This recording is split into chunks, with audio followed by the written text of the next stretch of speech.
a lot of people were also questioning what appeared to be a more of a sort of practical way of making your faith decisions.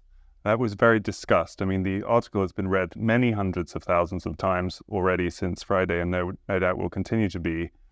But I did notice that as a common response, which is, it felt like a justification or a discussion of Christianity as a mechanism to resist cultural collapse almost. Mm-hmm. And there was not so much of a personal journey, not so much about your own faith. Is there anything that you would expand on there?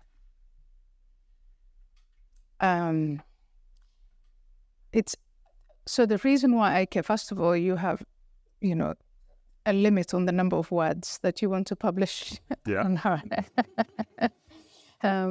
And I'm expanding this into a book. But yes, there's a very personal story. I don't know to what extent it's useful, but on a very personal level, I went through a period of crisis, very personal crisis of fear, anxiety, depression.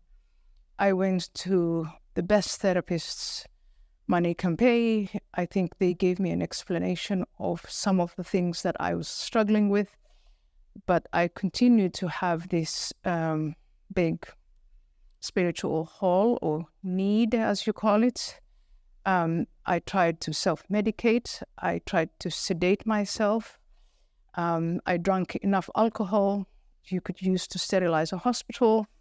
And then it would not, nothing helped.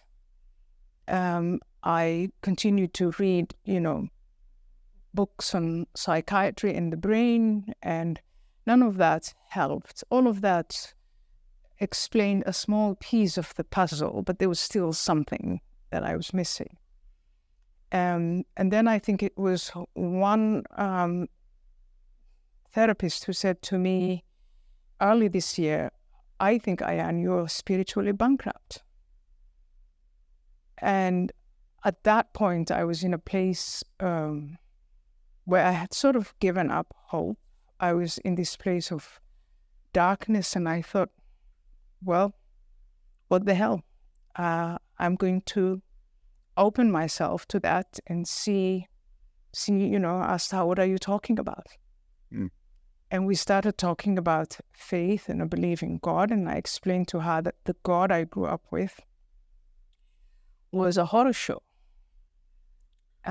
He created you to punish you and frightened you, and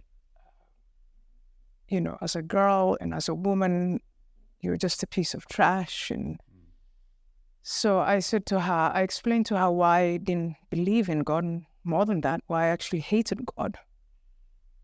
And then she asked me to design my own God, and she said, if you had the power to attribute a higher power, if you had the power to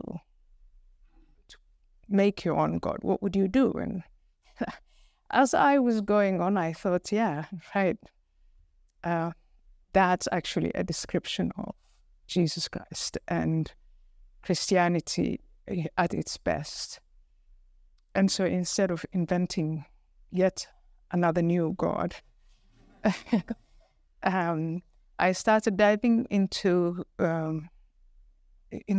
that story, and so far, my husband and I went about, both of us saying we're atheists, and now I like this story. I explore it, and the more I look at it, the more, I don't want to say I'm fulfilled, but I feel I no longer have this need, this void, I have to say, and I feel like I'm going somewhere. From speaking engagements, touring alongside and promoting new atheism to finding new hope in Christ. Some skeptics, some atheists, they may discount this conversion and say, well, she converted for pragmatic, emotional reasons. If you have a child and they touch a flame, they touch a hot stove, a child may never do so again for purely sensory reasons. They no longer wish to feel pain. Is a conversion done so that one no longer feels pain really that illogical? Imagine going to psychiatrist after psychiatrist, doing deep dives and books and studies, and nothing releases you from the pain you're in, aside from a review of the evidence for Christianity and then coming to faith in Christ. The way that we experience, the way that we encounter reality. Over time, reality, if our views are making our experience within reality so difficult, perhaps we should then judge if our views are correct. Perhaps we are engaged in a world with different rules than we can even perceive. So I think that her journey here is brilliant. Of course, some come to Christianity by a deep dive into the evidence, and they'll study apologetics, and they'll look at pragmatists like William James, as in the last conversion video I posted. But ultimately, I think the experience of somebody facing reality, finding that their atheistic approach is essentially them putting their hand on the stove, feeling burnt day after day, and then figuring out they need to take a new path forward. I think that's pretty cool. I think regardless of how somebody comes to Christ, indeed, it's good that they did.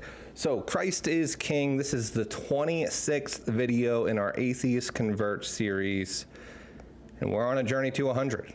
Let's keep it going.